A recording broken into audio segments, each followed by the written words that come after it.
Hi, so welcome back. I'm Jonathan McGrew. This is Real Auto Reports, and today we have a special Real First Impressions from the vehicle preview of the 2014 Toyota Highlander. We are here in Santa Barbara with Toyota, and this is pretty much an all-new vehicle. There are a few things that carry over from the older generation, the 2013, the outgoing model, but this 2014 has a lot of interesting new design features, and it's also a roomier, more incredible vehicle. So let's take a look, and we'll give you our walk around with all the pictures and a look at the old one to the new one with the fade-ins. So let's go check it out.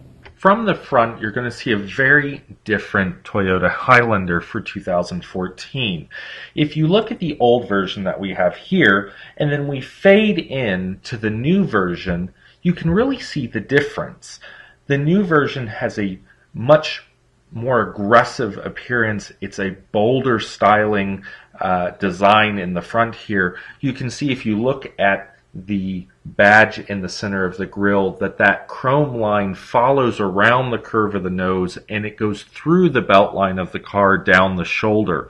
Like, it goes all the way across the front of the headlights there. You'll notice that this is a much thicker design in the front, meaning that from the bottom of the bumper to the top of the hood is a lot bigger distance. It's thicker and meatier. It's a bigger design, and it's going to feel bigger. That's the whole idea, is that it feels like a new, more spacious, and really a design that is more in tune with the times. I've actually kind of described it as a Ford Escape on steroids.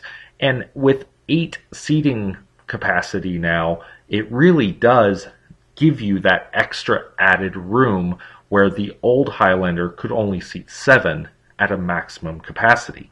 We like how they've done the styling. It does fit more in line with the rest of the brand in terms of the new Camry and the new Corolla.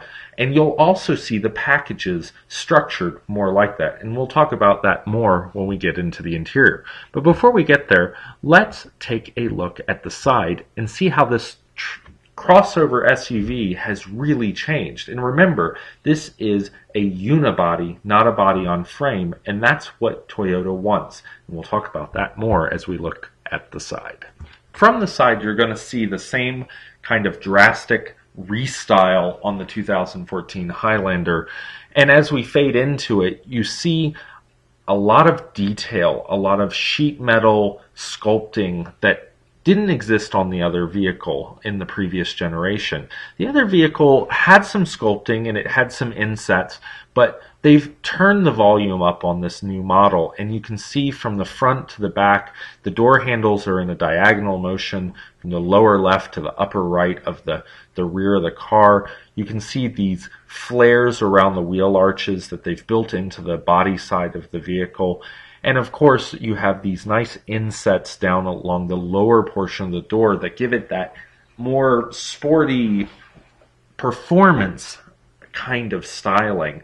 What you also can see, but you may not know you're looking at it, are the roof rails that are built into the top of the car there. They are more integrated so that they get better drag coefficient over the top of the car, but they also integrate into the style so much better. Look at the windows and how they're not so square anymore. They've got more angles both in the front windows. The rear windows don't have that quarter light anymore, and the far rear window over the rear axle basically has that angled design that is less of a cut design, the more C or D styled where the window just stops and squares off. It gives this whole vehicle more performance and fluidity across the design. And the other thing that is interesting to note here is things like the extended rear spoiler. Just everything's taking the line of this car and making it look like it really is moving while it's sitting still.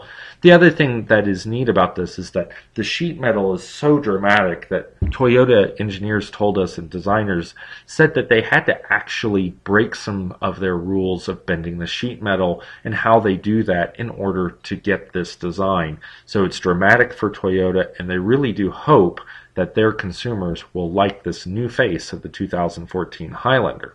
Now, we'll take a look closer at the back here because there's a lot of changes out there as well. Like the front, the rear has seen dramatic change. The vehicle just has a nicer, more tidy design as it comes around the back. It's not so dropped off in the back where the roofline comes and then drops off like a cliff. The new one slopes a little bit more, and yes, that's going to make it a little more difficult for you to get square boxes in, perhaps, but the cargo capacity of the new 2014 Highlander is actually better behind the third row than the previous generation. And they've given the third row more room. It's actually wider because of the new double wishbone suspension. So there's a lot of features in this vehicle that are going to change people's perceptions of the Highlander, even if they were already fans. Because they went to a double wishbone suspension, the driving is more dynamic, it's more sporty, but you also get an 8-passenger seating capacity because now the third row, instead of only seating 2, can seat 3. It has more room. The vehicle is about 2.5 inches longer than it was, but rides on about the same, actually it rides on exactly the same wheelbase. And that is probably one of the few carryovers that we could find from the previous generation.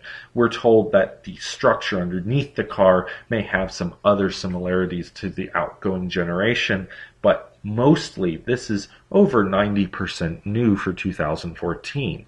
The other neat feature that you can't see just from looking at it in the back, and we hope to show you in our real video, the real review, when it comes to Denver to the Colorado region, and we can test it for longer than the couple hours we saw it at this preview, is that you can pop the hatch again on the rear glass. Yes, not only does it have an automatic opener in the rear, it also will let you open just the rear glass, and that was an extra engineering feat they had to do, and hard to tell considering how integrated it looks into the rear tailgate. You can't even tell that rear glass would open, but it's a nice feature and one they said their customers were looking for. So make sure you check it out if you're running right out to look at one of these 2014s. Now, let's take a look under the hood and see what's changed there, and we'll also go inside the interior. In fact, the interior is more exciting, so let's go there first. The interior is probably, for most people, where the most improvement is going to be felt from a first impressions perspective. Sure, the outside looks nice and it's a different design and it's kind of snazzy, but where do you live in the car most of the time? You live behind the wheel because you're driving it from the perspective of holding onto the wheel and driving through traffic and getting your kids in and out of the back and all of the controls and features. And one of the things that is nice about the new 2014 is that it has a nice upgrade to the interior quality and the design.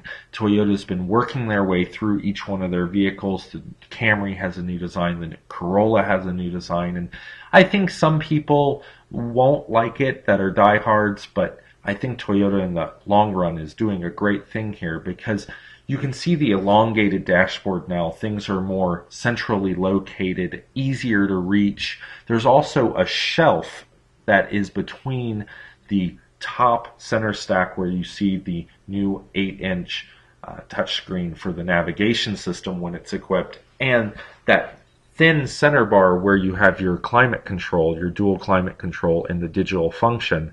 There's a shelf right underneath that that's lit in the picture here. There's also a pass-through for wires that go down to the plugs down below, the cigarette lighter and power port, if you will, because most people don't smoke these days. But when it comes to the car's design and functionality, they have really thought these things out. There's a lot of storage. In fact, the center console they designed to hold a big woman's purse. They actually had a test purse that they were bringing in so that they could model the center console. And the way it opens is part of it slides forward and part of it slides back. And they got 60 juice boxes in the test car we looked at while we were doing our walk around at this launch event. It is a nice vehicle, and they've done a lot to make it more usable than the previous generation, not to mention all of the soft touch. The dashboard now has less plastic on it, there's more soft touch features, and of course now you have things like heated and cooled seats available in the front, whereas in previous generations you may have only been able to get that heated seat. And I know that's true for the friend of mine who has a 2013 Limited. So there's a lot to be said about this vehicle from the interior, and even features that parents are going to like where the mounting anchors are for the rear seats, and that there are anchors in the third row in the middle seat. Things like being able to move the second row forward so that people can get into the third row without having to dismount your child's seat. Things that we now expect car companies to think about when we're buying them. And from a first impressions perspective, I think a lot of consumers are going to really like this 2014 Highlander, and it's really pushing that full-size SUV size from a feeling perspective. It feels roomy. The one thing we did notice, though, in the second row, in the captain's chair option, is that the seating position seems a little low, so taller people may feel like their knees are up in the air more than they might be really expecting. But there's always something you have to test out, so make sure you go take a look, and we'll give you more details when we get to our real video, the real review, when these vehicles hit Colorado. So we'll take a look under the hood, and then give you a few driving impressions, and wrap up this review for our first impressions on a brand new vehicle from Toyota. Under the hood, you're going to find a very familiar setup, a 4-cylinder option for front-wheel drive only, and that's going to be about 185 horsepower and get 20 to 25 miles per gallon city highway, 22 combined. That's not really going to be much different than the previous generation, although we did notice from the brochure from 2013 that it is actually a 2 horsepower reduction in the new 4-cylinder. But we don't suspect that Toyota is really going to sell very many of the 4-cylinders, probably mostly the 6-cylinders, as they do today. In fact, they have really changed the option setup. Instead of having the Highlander and then the Highlander Plus and Limited and things that they had in the previous generation, they're going to a more Camry style of nomenclature for the models. So you have an LE as your base model, an LE Plus, then you have an XLE, a Limited, and a Limited Platinum. And that will be your top tier, and your hybrid will only come in the Limited Platinum. So what's interesting about that is that the V6 is about the same as the previous generation, 270 horsepower, but they're saying that with the new transmission that it has, it will, the new 6-speed ECT automatic, it will get about 1 mile per gallon better than its previous generation. So if you're looking at the front-wheel drive, that'll be about 19 to 25 miles per gallon city highway, 21 combined in the front-wheel drive, and you'll drop those all 1 mile per gallon for the all-wheel drive, which is a new all-wheel drive system that better splits the power, so you'll actually get a better 50-50 power split when you're in full all-wheel drive mode and you need all that power. Otherwise, it's going to be more dynamic than it's been in the past, helping to give it that sportier drive. But we'll talk about that in the first driving impressions coming up next. From a driving perspective, we spent a little bit of time behind the wheel, and these first impressions are always difficult because you really do want to give a first impression of how it drove compared to the previous model, especially at an event like this where they're previewing the new 2014s, and we've seen, well, honestly, none of them in the Denver markets since they've announced the new vehicle. From a driving perspective, the steering is very nice when you first get out on the road. The power is smooth. The new 6-speed automatic seems responsive, though I do notice, just like in most of the newer cars, when you really tromp on it from a middle speed like 35 or 40, it takes it 2 downshifts to get to the gear that it really wants. but then it really seems to fly. And I wouldn't be surprised if with independent testing we see that this new Highlander is actually faster 0 to 60, even with the extra length that they've added to it. However, I think overall it is a more dynamic driving experience than the previous generation. The seating position actually I prefer, and I like the dash structure better when you're looking out over the hood. It has nice safety features, including the standard rear backup camera on all the models, and that is something that many families are going to like. I think all in all, we are going to be excited to see this for the real video, the real review, to see how it is to really live with. And that's the point of those detailed reviews. We'll have the wrap-up coming up for you right away. All right, so that is the real first impressions of this 2014 Toyota Highlander. We think this is a pretty incredible jump from Toyota from the old generation to the new generation. It has a wide price point, but the majority of these vehicles will be sold in the XLE or the limited trim. Some other changes that you want to keep on tap for yourself, and we'll flash the different prices along as we go for the different models as quoted to us by Toyota. But what you want to keep in mind is that if you're looking at the hybrid, which we happen to be sitting in right at this moment, this hybrid will only come in one trim package, and that is the limited Platinum Edition, top of the line.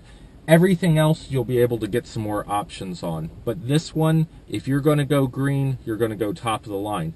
And all in all, the driving impression, it's a lot more dynamic. I feel like the power hasn't changed a lot, but all in all, the car is really, well, this mid-size SUV that is probably headed to a large-size SUV is pretty top-notch. So make sure you check it out. When you see it at your dealerships, they should be showing up soon. I'm Jonathan McGrew, and we'll see you down the road.